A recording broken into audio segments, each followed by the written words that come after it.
नमस्कार।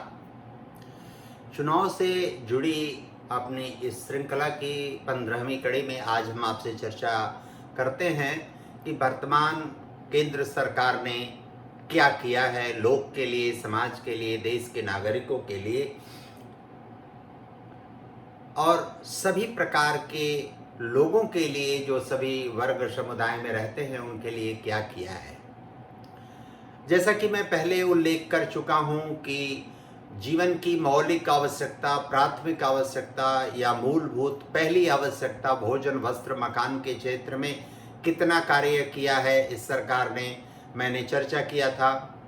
दूसरे चरण में व्यक्ति की आवश्यकता होती है चिकित्सा की, शिक्षा की, सुरक्षा की, सम्मान की। उस क्षेत्र में क्या क्या इस सरकार ने किया है उसका भी मैं उन्हें संक्षेप में उल्लेख किया है।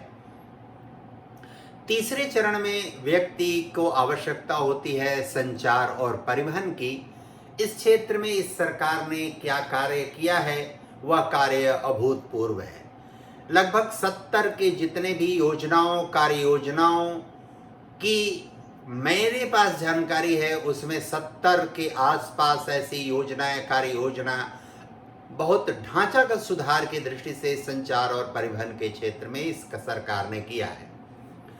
संचार का जहां तक प्रश्न है, ये जीवन की उच्च आवश्यकता है और इस क्षेत्र में आज डिजिटल इंडिया के नाम से जितना भी कार्य हुआ है, आप घर बैठे अपना कोई भी बिल जमा कर सकते हैं, घर बैठे कोई भी बैंकिंग का कार्य कर सकते हैं, घर बैठे रुपए का लेन देन कर सकते हैं, घर बैठे अपने वस्तुओं सेवाओं की खरीदारी कर सकते हैं। आपको अनेक बार पता नहीं चलता कि इसका हमको फायदा क्या है।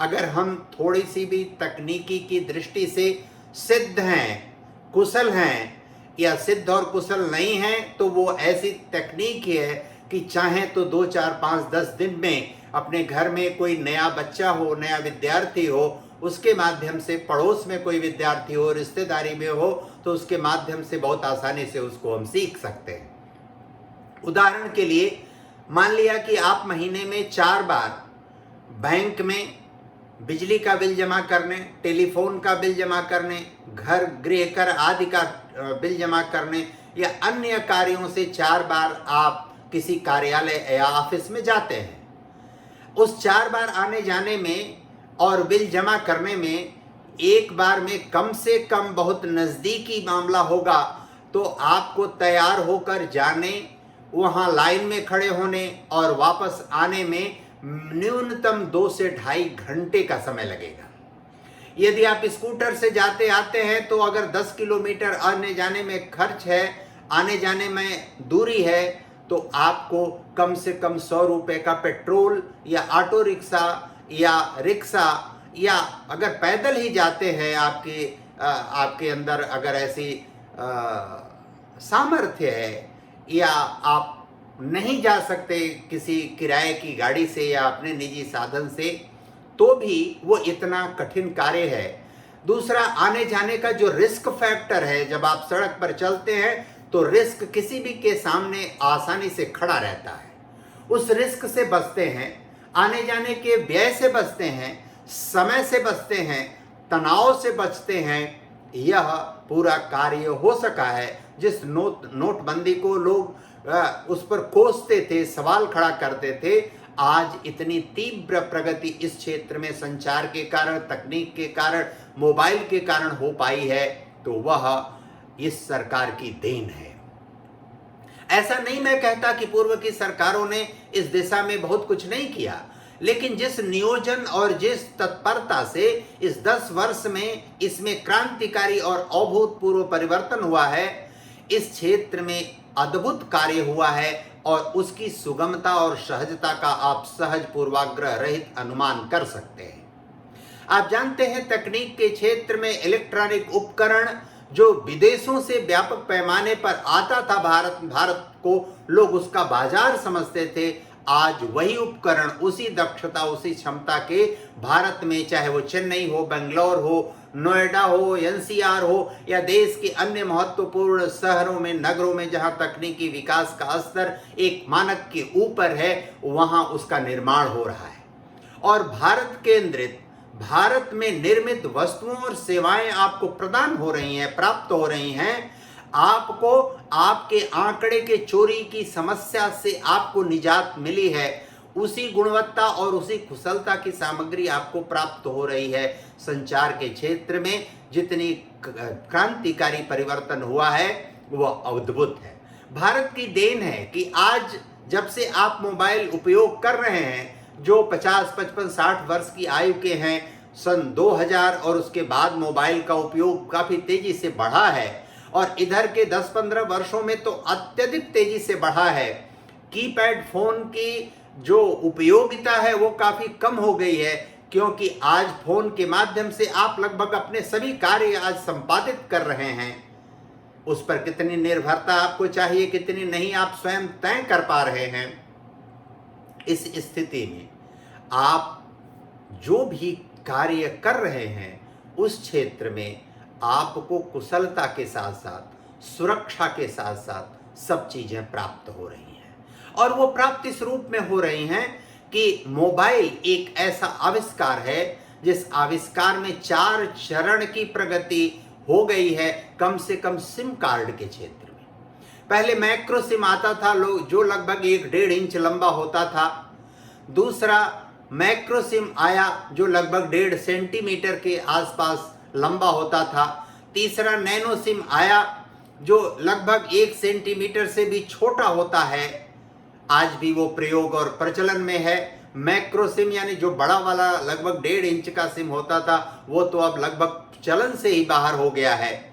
और अब तीसरे प्रकार का जो सिम ई सिम आया है, फिजिकली या भौतिक रूप से आपके मोबाइल में सिम रहता ही नहीं, आपके ईमेल का प्रयोग होता है। आपके ईमेल पर एक बार कोड संबंधित कंपनी, जिस कंपनी का एयरटेल, वोडाफोन या बीएसएनएल ने अभी शायद लॉन्च नहीं किया, जहां तक मेरी जानकारी है, जियो, किसी भी सिम को आप अपने ईमेल के थ्रू फिजिकल सिम को ई सिम में बदल सकते हैं। और ई सिम में बदलकर आप जब मेल पर आपके बार कोड आएगा, आप अपने उसी मोबाइल से उसको स्कैन करेंगे तो जो दूसरा सिम होगा, एक सिम आप नैनो सिम यूज करेंगे और जो दूसरा सिम होगा वह आपको ई सिम होगा। ई सिम का लाभ यह है कि आपके मोबाइल से कोई भी व्यक्ति आपके सिम को निकालकर उस सिम का, उस मोबाइल सेट का दुरुपयोग नहीं कर सकता। जब तक आप नहीं चाहेंगे तब तक वह सिम आपकी डबल लेयर यानी 2 स्तरीय सुरक्षा कोड जो आपने मोबाइल में लगाया है, या फेस लॉक लगाया है, या फिंगर प्रिंट लगाया हुआ है, फिंगर के स्कैन से जब मोबाइल खुलता है या फेस के स्कैन से खुलता है या आप डिजिटल लॉक करते हैं, इन सब सिक्योरिटी अगर है तो फिजिकल सिम, ई सिम आपको और अधिक सुरक्षा प्रदान करता है और सभी आंकड़े आपके सुरक्षित रहते हैं। उस आंकड़े से कोई छेड़खानी नहीं हो सकती। इसलिए संचार के क्षेत्र में जितना अभूतपूर्व परिवर्तन और कदम इस सरकार के द्वारा उठाए गए हैं, देश के अंदर जो तकनीकी सुधार हुआ है, तकनीक के उपयोग में विस्तार हुआ है, उसके साथ साथ वैश्विक स्तर पर जितनी तकनीकी प्रगति हो रही है, उस प्रगति को भी कैसे हम आत्मसात करें, कैसे हम अपना बनाएं, इसके लिए लगातार कार्य हो रहा है। और जैसा कि कहा जाता है कि हम जो दुनिया में है, जो हमारा है, उसको हम कैसे युगानुकूल बनाएं, समय के अनुकूल बनाएं। यानी जो हमारा देसी है, भारतीय है, उसको कैसे युग और समय के अनुकूल बनाएं, और जो विदेशी है उसको कैसे देशानुकूल बनाएं। अपने को युगानुकूल कैसे बनाएं, जो विदेशी है उसको देशानुकूल कैसे बनाएं, ऐसा बनाकर हम अपने लिए प्रयोग कर रहे हैं। इस सरकार ने ऐसा करके हमको, आपको, सबको ही नहीं, पूरी दुनिया को दिखाया है। संचार के क्षेत्र में इस अभूतपूर्व कदम के साथ साथ जितने भी प्रकार के रोजगार के अवसर सृजन हुए हैं, जितने भी बाहरी कंपनियों के उपकरण भारत में बनने शुरू हुए हैं, जितने भी तकनीकी विशेषज्ञ नौनिहाल हमारे इंजीनियर जो इस क्षेत्र में तज्ञ हैं, विशेषज्ञता जिनको प्राप्त है, वो इस क्षेत्र में व्यापक पैमाने पर, चाहे वो निजी क्षेत्र का ही हो, इनको व्यापक पैमाने पर लाखों की संख्या में रोजगार प्राप्त हुआ है। उसके मैकेनिज्म को लेकर, उसके रख रखाव को लेकर, उसकी फिटिंग को लेकर, उसकी मरम्मत को लेकर हजारों लाखों की संख्या में रोजगार का सृजन बड़े शहरों में हुआ है, छोटे शहरों में भी हुआ है। और इससे कितनी सुगमता हुई है, उस सुगमता का परिवहन के संदर्भ में, परिवहन के क्षेत्र में, चाहे वो वायु परिवहन हो, चाहे वो रेल परिवहन हो, चाहे वो सड़क परिवहन हो, चाहे वो जल परिवहन हो, इन चारों क्षेत्रों में अभूतपूर्व परिवर्तन इस सरकार ने किया है। और उस परिवर्तन के कारण आज आप जानते हैं सभी के पास परिवहन के साधन सुगमता से उपलब्ध हैं। सड़कों पर जो परिवहन का दबाव बढ़ रहा है, उस दबाव के कारण सड़कों का जिस गति से विस्तार हो रहा है, उस अनुपात में वह विस्तार न तो संभव है और न तो उचित है प्रकृति की दृष्टि से। फिर भी इस सरकार ने लाखों किलोमीटर सड़क का नया निर्माण ही नहीं किया है, बल्कि जो पुरानी सड़कें हैं उनके उच्चीकरण का काम, उनके और अधिक बेहतर गति का काम, ये सब काम केंद्र सरकार ने कई राज्यों के सहयोग से संपादित किया है। और इसलिए आज दूरी घटी है, वायु परिवहन के क्षेत्र में इतनी प्रगति हुई है, इतने सारे हवाई अड्डे बन गए, इतने सारे हवाई जहाज चलाने वाली कंपनियां इस क्षेत्र में उतर चुकी हैं कि उनकी प्रतिस्पर्धा के कारण आपके परिवहन मूल्य में बहुत व्यापक कमी आई है। इसका रेखांकन आप आसानी से कर सकते हैं। आज से 10 साल पहले, 15 साल पहले आप किसी स्थान से किसी स्थान पर जाने के लिए 10,000, 15,000, 20,000 जो एयर फेयर वायु परिवहन के लिए शुल्क जमा करते थे, आज 4-5 हजार रुपए में, 2-3 हजार रुपए में आसानी से वो टिकट आपको प्राप्त होता है। परिवहन के क्षेत्र में, सड़क परिवहन में, सड़क एवं भूतल परिवहन मंत्री ने सड़कों का एक ऐसा नेटवर्क, एक ऐसा जाल पूरे देश में फैलाया है, गुणवत्ता की दृष्टि से, उच्चीकरण की दृष्टि से, गति की दृष्टि से और सुरक्षा की दृष्टि से, कि आप अभूतपूर्व परिवर्तन आप देश में देख सकते हैं, प्रगति देख सकते हैं। जहां गड्ढे सड़कों के क्या कहते हैं, एक तरह से पर्यायवाची हुआ करते थे, वो पर्यायवाची अब नहीं रहे। लगभग 70 से 80% सड़कों का उच्चीकरण, गुणवत्ता युक्त उच्चीकरण इस देश में हुआ है। बहुतायत सड़कें जो आज से राष्ट्रीय राजमार्गों की स्थिति आज से 10 साल 15 साल पहले जितनी थी, उसमें लगभग 30% की वृद्धि हुई है उन सड़कों के रेखा जाल में।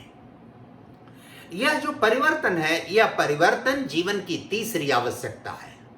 और जीवन की इस तीसरी संचार और परिवहन के क्षेत्र में जो आवश्यकता है, थोड़ा उसका व्यवसायीकरण भी हुआ है। व्यवसायीकरण से प्रतिस्पर्धा आती है, प्रतिस्पर्धा से कार्य की गुणवत्ता बढ़ती है, और कार्य की गुणवत्ता से जो लाभान्वित पक्ष है उसको लाभ मिलता है। जैसे वायुयान के क्षेत्र में जितना भी क्रांतिकारी परिवहन में परिवर्तन हुआ है, उसके कारण लोग जो परिवहन करने वाले हैं, गति करने वाले हैं, जो उससे यात्रा करने वाले हैं, उनकी भाड़े में कितनी गिरावट आई है आप कल्पना कर सकते हैं।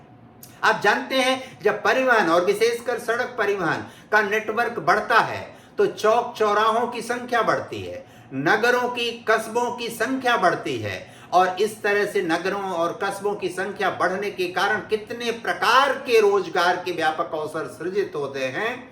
वहां उद्योग धंधे से लेकर कृषि उद्योग, कुटीर उद्योग, लघु पैमाने के उद्योग, बड़े पैमाने के उद्योग कितने विस्तृत होते हैं। आप सरकारी नौकरियों की बात करते हैं, लेकिन देश में करोड़ों की संख्या में जीवन की द्वितीयक और तृतीयक आवश्यकताओं की इतना व्यवस्थित, सुगम, सुंदर नियोजन हुआ है कि करोड़ों की संख्या में रोजगार के सृजन हुए हैं।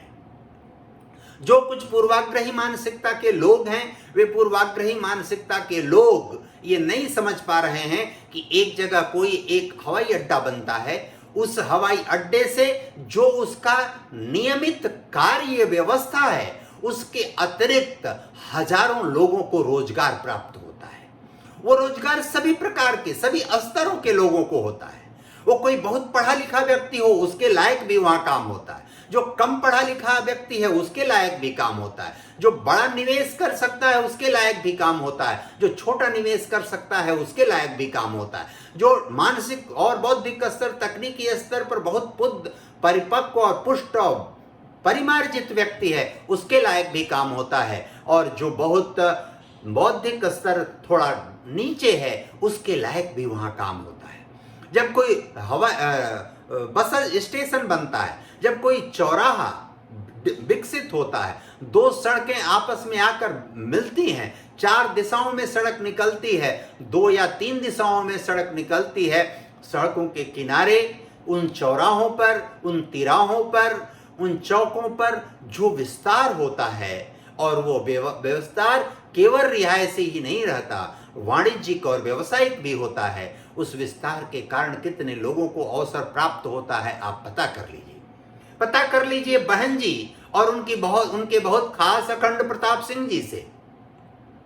जिस बहन जी को उन्होंने स्वयं भी, और बहन जी को सैकड़ों एकड़ जमीन खरीदवाया पहले, उसके बाद उन्होंने एक्सप्रेस वे निकलवाया। कहां? जहां जमीन खरीदवाया था उसके पास। और उस खरीदवाने के कारण जो जमीन खरीदी गई थी, एक्सप्रेस वे निकलने और उसके कार्य के बढ़ जाने के कारण उस जमीन की कीमत कितनी बढ़ गई, उसका मूल्य कितना बढ़ गया। हम बहुत सारी दूसरी चीजों की शिकायत करते हैं, लेकिन जिन किसानों को, जिन गरीबों को, जिन खेतर मजदूरों को, जिनकी जमीन सड़क निर्माण में या अन्य किसी विकास के कार्यों की दृष्टि से निकली है, इस सरकार ने उसका ठीक उचित मुआवजा भी दिया है, उसका भुगतान किया है। साथ ही जिनकी जमीन उन सड़कों के किनारे, उन चौराहों के आसपास पाई गई है, उनके मूल्य में कितनी वृद्धि हुई है। वो अपने जीवन की गुणवत्ता, अगर उनके अंदर किसी प्रकार का दोष नहीं है, वो सामान्य मानवीय जीवन, सामाजिक जीवन जीना चाहते हैं, तो उनको कितने प्रकार के अवसर सृजित हुए हैं।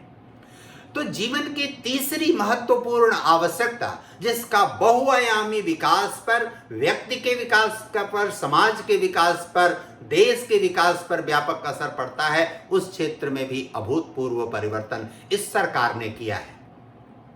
इसलिए प्राथमिक आवश्यकता भोजन, वस्त्र, मकान, द्वितीयक आवश्यकता चिकित्सा, शिक्षा, सुरक्षा, सम्मान, तृतीयक आवश्यकता जो आधारभूत महत्वपूर्ण आवश्यकता है, संचार और परिवहन, ये स्वयं विकास के मानदंड ही नहीं तय करते, बल्कि विकास के दूसरे रास्ते, दरवाजे, अवसर भी सभी श्रेणी के लोगों के लिए सृजित करते हैं। चाहे वो युवा हो, चाहे वो कमजोर हो, चाहे वो गरीब हो, चाहे वो स्त्री समाज हो, जो भी हो, सबके लिए अवसर और सुनहरा अवसर मिलता है। इन अवसरों की दृष्टि से आप देखिए तो कितना कार्य हुआ है। संस्कृति और सभ्यता का जब विकास होता है तो कितने लोगों को अवसर प्राप्त होता है।